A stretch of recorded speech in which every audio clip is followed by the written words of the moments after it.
The most powerful man in the United States was pleading with the leader of one of the world's poorest countries. But what Ibrahim Traoré said in that phone call would forever change the global balance of power. It was a crisp March morning in Washington, D.C., when President Joe Biden entered the Oval Office, his daily intelligence briefing tucked under his arm. But today's folder was different. Stamped across the front in bold red letters were the words, "Africa crisis, immediate attention required." For months, Biden's foreign policy team had been sounding the alarm about a disturbing trend. Country after country across West Africa was slipping from American influence. First Mali, then Niger, then Guinea. All had expelled Western forces and embraced what they called true sovereignty. But the most concerning development was happening in Burkina Faso, where a charismatic young leader named Ibrahim Traoré was rapidly becoming the symbol of African resistance to Western influence. Biden's chief of staff, Jeff Zients, knocked softly on the door before entering.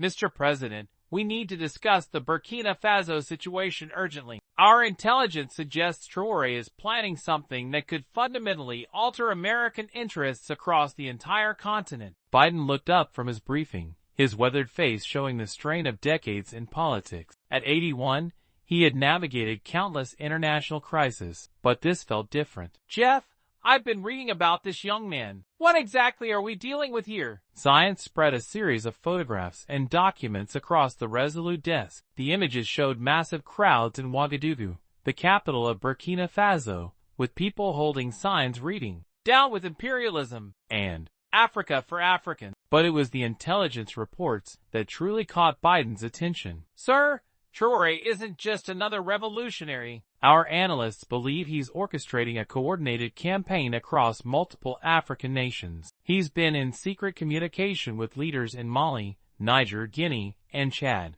They're planning what they call a Continental Liberation Front, essentially a unified rejection of Western economic and military presence in Africa." Biden studied the documents carefully. One report detailed how Traoré had already nationalized several foreign-owned gold mines, redirecting billions in revenue that had previously flowed to Western corporations back into domestic infrastructure projects. Another showed evidence of growing military cooperation between Burkina Faso and Russia, with Wagner Group advisors reportedly helping to train local forces. "What's his endgame, Jeff?" Biden asked, his voice tinged with concern. "Complete economic independence from the West, sir. Our economic team estimates that if this movement spreads across the Sahel region, we could lose access to resources worth over $200 billion annually. More importantly, it would create a power vacuum that Russia and China are eager to fill." The implications were staggering. West Africa supplied crucial minerals for American technology companies, uranium for nuclear power plants, and strategic military bases for counterterrorism operations. Losing influence in the region would represent one of the most significant geopolitical defeats in American history. Biden's national security advisor, Jake Sullivan, joined the meeting with additional intelligence. "Mr. President, we've intercepted communications suggesting that Traoré is planning to announce something major within the next 2 weeks. Our sources indicate it involves a comprehensive rejection of all existing agreements with Western nations and the establishment of new partnerships exclusively with non-Western powers." The room fell silent as the weight of the situation sank in. Biden had built his foreign policy reputation on restoring American alliances and leadership after the Trump years. The prospect of losing an entire continent to rival powers threatened to define his legacy in the worst possible way. "What options do we have?" Biden asked, though he suspected he already knew the answer. Sullivan consulted his notes. "Economically, we could impose sanctions, but that would likely backfire and push them further toward our competitors. Militarily, any intervention would be politically impossible domestically and would only validate Traoré's narrative about American imperialism. Diplomatically," he paused, "we could try direct engagement." Biden leaned back in his chair, processing the limited options. The traditional tools of American foreign policy, economic pressure, military intervention, and multilateral diplomacy, all seemed inadequate for this challenge. This required something different, something more personal. "Set up a direct phone call with Traoré," Biden said finally. "No intermediaries, No formal protocols. I want to speak with him leader to leader. His advisors exchanged glances. Direct presidential communication with relatively minor world leaders was unusual, but the circumstances were extraordinary. Within hours, the call had been arranged through encrypted diplomatic channels. That evening,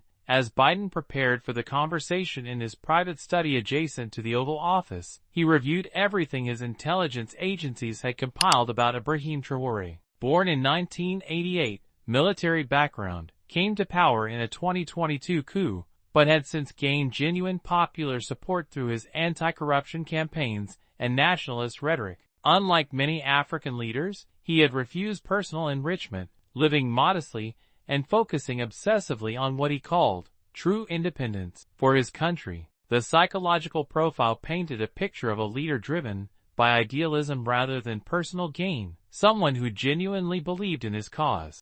This made him potentially more dangerous to American interests, but also possibly more open to principled negotiation. At exactly 3 p.m. Eastern Time, 8 p.m. in Ouagadougou, the secure line connected. Biden heard the calm, accented English of his counterpart. "President Biden," came the voice across the satellite connection. "I must say, I'm surprised by this call. It's not often that the leader of the global superpower personally reaches out to the president of Burkina Faso." Biden had expected formality, perhaps even hostility, but Traoré's tone was respectful while maintaining a subtle undercurrent of confidence. "President Traoré, thank you for taking my call. I believe we need to have an honest conversation about the future of relations between our countries and our continent. I appreciate directness, Mr. President. Please speak freely." Biden took a deep breath. This was the moment that would define whether diplomacy could still work in an era of great power competition.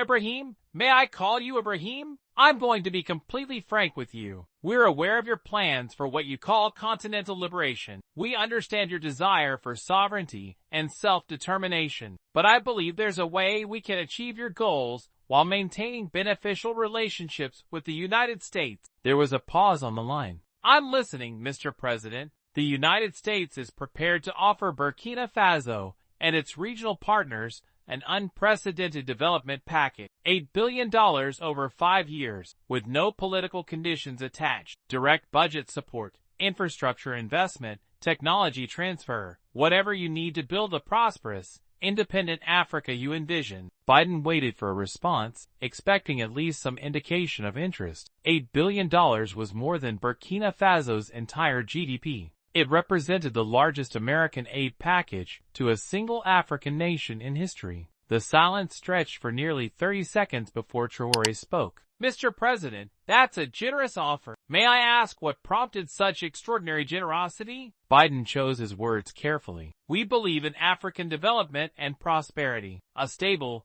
growing Africa is in everyone's interest. This is an investment in partnership, not charity." Another pause. "And what would the United States expect in return for this partnership?" Here was the crucial moment. Biden knew that being too explicit about American interests would validate Traoré's anti-imperialist narrative, but being too vague would raise suspicions about hidden agendas. "We would expect continued cooperation on counterterrorism efforts, protection of American business interests, and maintenance of our existing security partnerships in the region." The response was immediate and devastating in its quiet intensity. "Mr. President, with all due respect, what you're describing isn't partnership. It's a more expensive form of the same colonial relationship that has impoverished my continent for centuries." Biden felt his heart sink, but Traoré continued. "You offer us $8 billion, which sounds generous until you realize that Western corporations extract over $50 billion annually from Africa. You want us to protect American business interests that have systematically undervalued our resources and exploited our labor. You want us to maintain security partnerships that have failed to bring genuine security to our people." The young African leader's voice remained calm, but his words cut through Biden's prepared talking points like a knife. "Mr. President, if America truly believed in African prosperity, you would support our efforts to process our own resources, set our own prices, and determine our own security arrangements. Instead, you offer us aid in exchange for continued dependence." Biden tried to regain control of the conversation. "Ibrahim, I understand your concerns, but we live in an interconnected world. Cooperation and compromise are essential for global stability. What you're proposing, complete economic separation from the West, could lead to chaos and conflict, Mr. President. Traoré replied, his voice now carrying a steel edge. Let me tell you what chaos looks like. Chaos is when 70% of your population lives on less than $2 a day despite sitting on some of the world's richest mineral deposits. Chaos is when foreign armies occupy your territory under the pretense of protecting you from enemies they helped create. Chaos is when your educated young people flee to Europe because their own economy has been designed to export raw materials and import finished goods. Biden was silent, recognizing the power of the argument even as it dismantled his position. You speak of cooperation and compromise, Traoré continued, but for 70 years, all the compromise has come from our side. We compromised when we accepted unfair trade agreements. We compromised when we allowed foreign military bases on our soil. We compromised when we let international financial institutions dictate our economic policies. The result has been generations of poverty and dependency. The conversation was not going as Biden had envisioned. He had expected to negotiate with someone driven by personal ambition or susceptible to the allure of American resources. Instead, he found himself facing a leader whose convictions seemed unshakable. What would it take, Biden asked, for us to find common ground? Traoré's response was immediate. Genuine equality, Mr. President. If America wants partnership with Africa, it must be partnership between equals, not between patron and client. That means supporting African efforts to industrialize our economies, process our own resources, and develop our own technological capabilities. It means ending support for unfair trade agreements that keep us as exporters of raw materials. It means respecting our sovereignty to make security arrangements that serve our interests, not yours. Biden realized that everything he had been authorized to offer, aid, investment, security cooperation, was premised on maintaining the fundamental structure of American dominance that Traoré was explicitly rejecting. Ibrahim, what you're asking for would represent a complete restructuring of international economic relations. That's not something any American president could implement unilaterally. Mr. President, that's exactly my point. The current international system was designed to benefit the powerful at the expense of the weak. If you cannot change that system, then we will create our own. The conversation continued for another 15 minutes, but the essential positions had been established. Biden offered various modifications to his proposal, more aid, fewer conditions, longer time frames, but each was politely but firmly rejected. Traoré's position was clear. Africa would no longer accept any arrangement that perpetuated its subordinate status in the global economy. As the call neared its end, Biden made one final attempt. Ibrahim, I respect your principles, but I worry about the practical consequences of your approach. Russia and China are not more altruistic than the West. They will extract their own price for partnership. Mr. President, Traoré replied, we are not naive about the motivations of any global power, but Russia and China are willing to treat us as sovereign equals and support our industrialization efforts. They offer technology transfer, joint development projects, and respect for our domestic policy. Most importantly, they do not demand that we remain suppliers of raw materials forever. Biden felt the weight of historical inevitability. The old system of Western dominance over Africa was ending, not through military defeat or economic collapse, but through the simple refusal of a new generation of African leaders to continue accepting subordination. I hope we can find ways to work together in the future, Biden said as the call concluded. So do I, Mr. President, but it will have to be on the basis of genuine equality and mutual respect. The era of paternalistic relationships is over. As Biden hung up the phone, he sat in silence for several minutes. In his 50 years of political life, he had never encountered such polite, but absolute rejection of American influence. Traoré had not been hostile or ideological. He had simply been unmovable in his insistence on dignity and equality. The immediate aftermath of the call sent shockwaves through the Biden administration. Within hours, emergency meetings were convened at the State Department, Pentagon, and CIA. The consensus was clear. Traditional American leverage in Africa was rapidly eroding, and no amount of money or pressure was likely to reverse the trend. Secretary of State Antony Blinken called an urgent meeting with his senior staff. "We're facing a fundamental challenge to American influence in Africa, and our traditional tools don't seem to be working." Traoré's rejection of the president's offer will be seen across the continent as evidence that America can be defied without consequences. The intelligence community was even more alarmed. CIA Director William Burns warned in a classified briefing that Traoré's example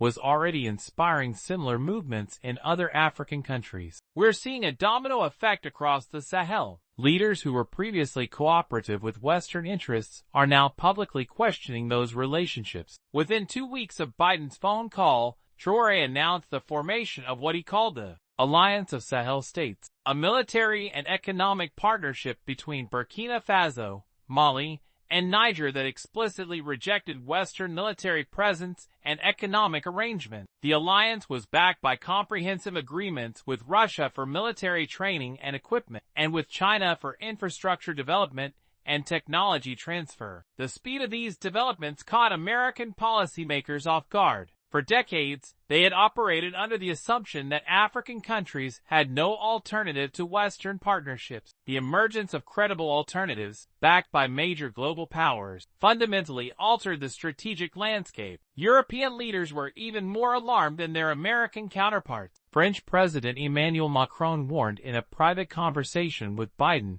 that losing influence in West Africa would threaten European energy security and potentially trigger new waves of migration to Europe. But perhaps the most significant consequence of Biden's failed phone call was its demonstration effect across Africa. Within months, leaders in Chad, Guinea, and even larger countries like Nigeria began publicly questioning their relationships with Western powers. The narrative that Traoré had articulated, that Africa deserved partnership based on equality rather than subordination, resonated far beyond Burkina Faso's borders. The African Union, long criticized as ineffective, suddenly found new purpose as a forum for coordinating continental resistance to Western economic dominance. At its next summit, Traoré was invited to deliver the keynote address, where he outlined a vision for African economic sovereignty that received standing ovations from delegates representing over 1 billion people. American intelligence agencies watched these developments with growing alarm.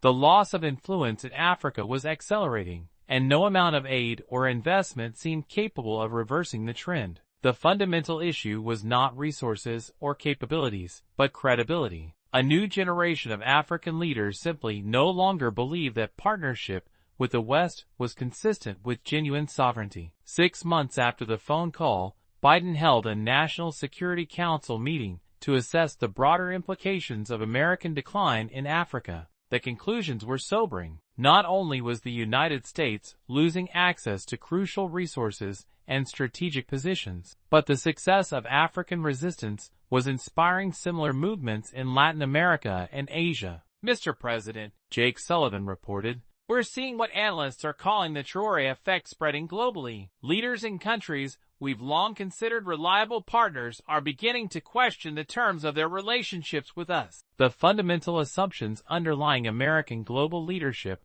are being challenged." Biden, looking older than his years, absorbed the briefing with the weariness of someone who had witnessed the limits of American power. What are our options for containing this trend? The responses were sobering. Military intervention was politically impossible and strategically counterproductive. Economic pressure was losing effectiveness as alternative partnerships became available. Diplomatic engagement required concessions that would fundamentally alter the global system the United States had spent decades building. In the end, Biden's phone call with Ibrahim Traoré represented more than a failed negotiation. It marked the beginning of a new era in international relations, one in which American dominance could no longer be taken for granted, and where previously subordinate nations could credibly demand equality. The conversation lasted 47 minutes, but its consequences would reshape global politics for generations. A young leader from one of the world's poorest countries had politely but firmly said no to the world's most powerful nation,